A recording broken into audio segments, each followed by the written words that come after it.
गई, जैसे मदिरा, सिगरेट, अंडा सब छूट गया, पर इस शरीर से वासना खत्म नहीं हो रही, जिससे बहुत हाँ, मुझे कष्ट होता है ये और भक्ति बहुत में बाधा आती ये है। बहुत ऊंचे तक जाती है। जो काम वासना है ना, ये छोटी मोटी हस्ती नहीं है, बहुत बड़ा शत्रु है। ये बहुत ऊंचाई तक रहता है, बहुत वर्षों तक रहता है। जब तक भगवान का साक्षात्कार ना हो जाए तब तक ये रहता है। मतलब बहुत अच्छी साधना, 20-50 वर्ष होने पर भी ये नष्ट नहीं होता, सूक्ष्म रहता है, तरंग की तरह। पर भगवान का दर्शन होते ही ये खत्म हो जाता है। जब तक दर्शन नहीं होता तब तक विश्वास न करे। चाहे 20 वर्ष का ब्रह्मचारी हो, 50 वर्ष से संयम से चलाओ, ये भ्रष्ट कर देगा। ये काम बहुत बड़ा शत्रु है। और ये भगवत बल से संपन्न है, साधारण नहीं है। भगवान श्री कृष्ण के पुत्र के रूप में जन्मा है। प्रद्युम्न जी कामावतार है ना, तो हाँ, तो भगवत स्वरूप है। ये काम तब तक रहता है, बस सावधान रहना इससे। ये कोई छोटी मोटी हस्ती नहीं कि साल 2 साल भक्ति करो और ये भाग जाएगा।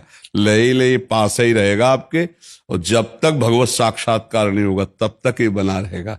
इसलिए डरना नहीं, ये आपको भ्रष्ट नहीं करेगा, ये आपको सहयोग करेगा। ये डरा डरा के आपको भगवान की शरण में पहुंचाएगा। जैसे छोटा बच्चा घर के बाहर खेल रहा हो, पर कोई भय आ जाए तो माँ की तरफ दौड़ता है ना, ऐसे भक्त का एक आश्रय तो भगवान रहते हैं। जब कामादि विकार सताएं तो भगवान को पुकारो, हे प्रभु हमारी रक्षा करो। और जहां तक हो सके शास्त्र आज्ञा में रहोगे तो कभी भ्रष्ट नहीं होगे। जैसे किसी माता बहन का किसी भी तरह से एकांत में जिससे हमारा भाव बिगड़ चुका है उससे, या जिससे भाव हमारा बिगड़ सकता है, ऐसे चांस न दिए जाए, फिर भगवान रक्षा नहीं करेंगे। ये भी बात ध्यान रखना। जैसे हमारा जिससे भाव बिगड़ चुका है, हमारा संबंध पहले गलत रहा है, और उससे हमारा एकांतिक मिलन हो जाए तो हमारा गलत क्रिया हो जाएगी।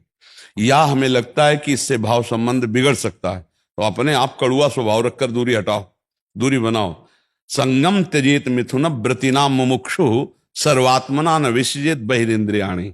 माया भेजेगी आपके पास। जब कोई भगवत प्राप्ति का लक्ष्य करेगा, चाहे स्त्री हो या पुरुष, माया इन्हीं दोषों के द्वारा उसे भ्रष्ट करने के लिए उसकी व्यवस्था पुष्ट करती है। लाखों में कोई एक ऐसा जो ये बात कि मुझे परमानंद प्रभु चाहिए, ना कि अब भोग, बहुत भोग लिया और बहुत देखा, ऐ मन अब नहीं गलत करेंगे, ऐसे जीता जाता है। तो धीरे धीरे धीरे धीरे संयोग न बनने पावे, क्रिया न बनने पावे। अब मान लो आप गृहस्थ में हो, पत्नी होगी, धर्म पूर्वक पत्नी से यदि सहवास करो तो पाप नहीं माना जाएगा। कभी ऐसी विकलता है, आप नहीं सह पा रहे, तो भगवान को नमस्कार करके धर्म पूर्वक गृहस्थ में हो। लेकिन पराई माता बहन का अवसर भी आवे तो भी नहीं। तो भी ये बस ये कि आप हम प्राण त्याग सकते हैं, लेकिन हम गलत आचरण नहीं कर सकते। अब बहुत बार प्रभु ऐसा हुआ, हाँ, पर मुझे ऐसा अंदर से आवाज आया, नहीं भगवान परीक्षा ले रहा है। हाँ, यही बात रखना चाहिए, यही बात। अलग अलग तरह से लालच दे रहा है कि ये करेगा या नहीं करेगा, देखता हूं मैं। हाँ, तो उस समय भगवान की यही बात अगर दिमाग में रखोगे कि मेरी परीक्षा हो रही तो आप पास हो जाओगे, फेल नहीं होगा। अगर आपने ये सोचा कि यार बढ़िया जुगाड़ बन गया है, खान पान व्यवस्था, जो भी भोग सामग्री, भगवान तो मिल ही जाएंगे, चलो इसे भोग लेते, बस फिर गया, फिर मिट्टिया मिट हो। फिर बाद में जानते हो क्या ग्लानि कराएगा ये मन, यार अब तो भ्रष्ट ही हो गया, अब तो भगवान तो मिलना नहीं, तो यार जितना है फिर मौज लो, मस्ती लो, ऐसे ऐसे मन सिखाता है। बड़ी मुश्किल से मिले हैं। हाँ, अब नहीं, हाँ, आंखें खुल गई अब। हाँ, नहीं, बहुत धन्यवाद है, आप अच्छे मार्ग सभी चीजें छूट गई धीरे धीरे करके। ये रह गई थी, 8-10 महीना हो गया है। बहुत भगवान से विनती करता हूँ, प्रार्थना करता हूँ, चले जाए चले जाए चले जाए। बट अभी थोड़े टाइम पहले पत्नी भी खूब रो रही थी, नहीं मुझे वृंदावन धाम चलो, धाम चलो। क्या मालूम राधा रानी ने सुन ली, इधर का प्लान बना लिया, आ गए, आपके दर्शन भी हो गए, सब हो गए।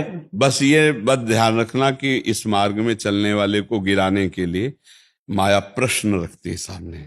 छमाही सालाना स्कूल में भी प्रश्न होते हैं, तो कभी भी हो सकता है अपना।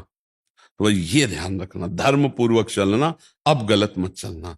अब लो नशानी, अब नान, अब तक जो हुआ नहीं, अब समझ में आता है धीरे धीरे धीरे धीरे। नहीं, और सत्संग रोज सुनते रहना और नाम जप करते रहना। तो सत्संग और नाम जप ये तुम्हें गिरने नहीं देगा। ये तुम्हारे सत्संग सुनो ना, तो जैसे रोज तलवार को पैनी करो, ऐसे ज्ञान की तलवार पहनी होती रोज साधन को हरि भजन है कै सत्संग सहाय। अगर संत महापुरुषों के वचन सुनते रहें और नाम जप करते रहें तो हम फिर गिरेंगे नहीं, बस चलें वैसे ही जैसे संत जन कह रहे हैं। जहां लग रहा है कि यहां गिर सकते हैं वहां संयोग ही ना बैठने दे, दूरी बना के रखे। पक्का समझो कभी ऐसा संयोग बन रहा हो तो भाग पड़ो कमजोर बन के, बलवान बन के वहां बैठना नहीं। बैठ गए तो गए, देर नहीं लगती है, बहुत बलवान है। और अगर कमजोर बन के भाग गए तो बच गए। इसमें भागना ही है, उससे लड़ नहीं सकता कोई। एक बार भगवान व्यास देव जी ने एक श्लोक लिखा कि बलवान इंद्रिय ग्रामो विद्वानमपि करसति। इंद्रियां बड़ी बलवान है जो बड़े बड़े विद्वानों को भी खींचकर भ्रष्ट कर देती है। इसलिए एकांत में अपनी बहन के पास बहुत समय तक नहीं रहना चाहिए, अपनी बेटी के पास भी बहुत समय तक नहीं रहना चाहिए, और पुत्र जवान हो तो एक सैया पे एकांत में मां को भी नहीं लेटना चाहिए। तो जैमिनी जी बड़े ऋषि हैं, तो उनका प्रभु ऐसा कैसे हो सकता है कि विद्वान है वो और जानता है मेरी बहन है और बेटी है, पवित्र भाव, तो वो ऐसा कैसे कर सकता है। आपने जो श्लोक लिखा तो मुझे संशय नहीं, पर मुझे आप समझाइए कि ऐसा कैसे, जो विद्वान है, मूर्ख हो तो बात अलग है। तो उनका इस प्रश्न का उत्तर तो हम कुछ दिन बाद देंगे। हमें याद आ गया हमको बद्री नारायण वाले आश्रम में जाना है। अब ये उत्तर है उनके प्रश्न का।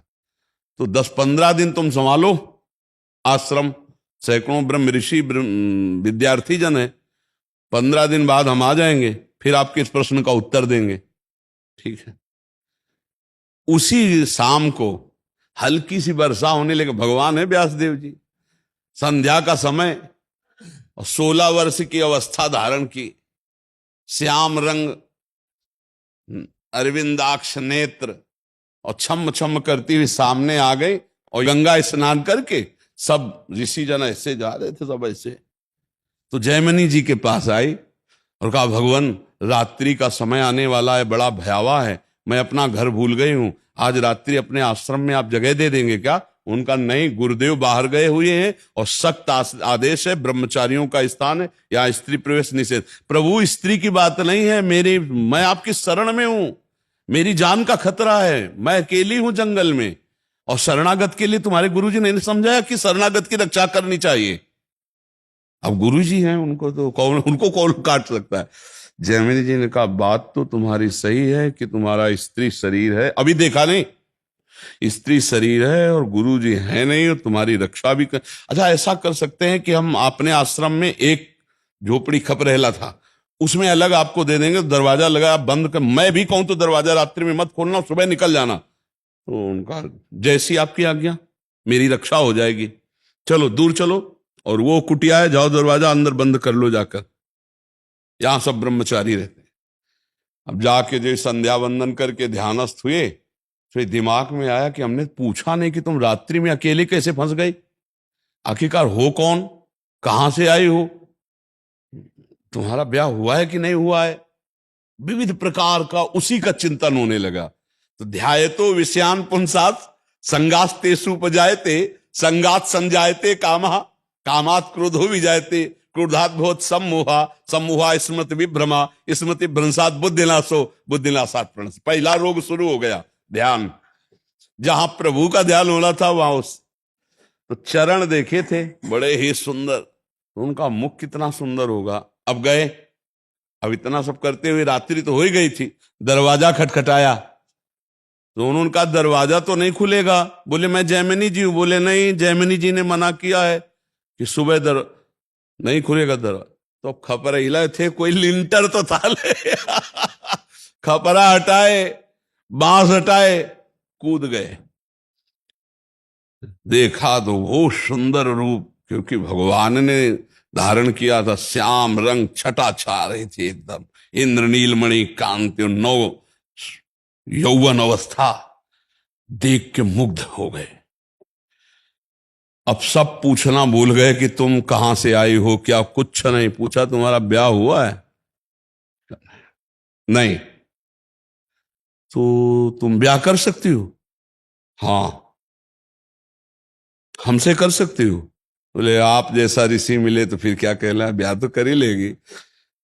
तो उनका फिर ब्याह कर लो हमसे। तो उनका शर्त है, जहां आप स्नान करने गए थे वहां काली जी का मंदिर है, वहां तक अपना मुंह काला करो, हमें पीठ में बैठा लो और वहां तक ले चलो, फिर वो आम जयमाला डाल देंगी तुम्हारे। तो सोचा अंधेरे का मामला है, बोले ठीक है।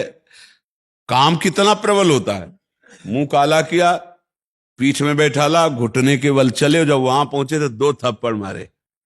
तब उन्होंने देखा तो भगवान भगवान व्यास देव जी ने कहा श्लोक गलत है कि सही? बोले गुरुदेव सही है, क्योंकि इतने बड़े विद्वान जैमिनी ऋषि, तो बोले तुम्हारे लिए तो संपूर्ण जगत जननी के भाव में देखो या बेटी के भाव में देखो या बहन के भाव में देखो, तुम्हारा भाव क्यों बदल गया? इस श्लोक में लिखा है कि गलत है कि? बोले गुरुदेव पक्का सही, अब कभी जुड़ रहा। तो ये बात है कि बड़े बड़े विद्वानों की बुद्धि एकांत में संयोग प्राप्त करने के लिए भ्रष्ट हो जाती है, इसलिए बचना चाहिए शास्त्र आज्ञा से।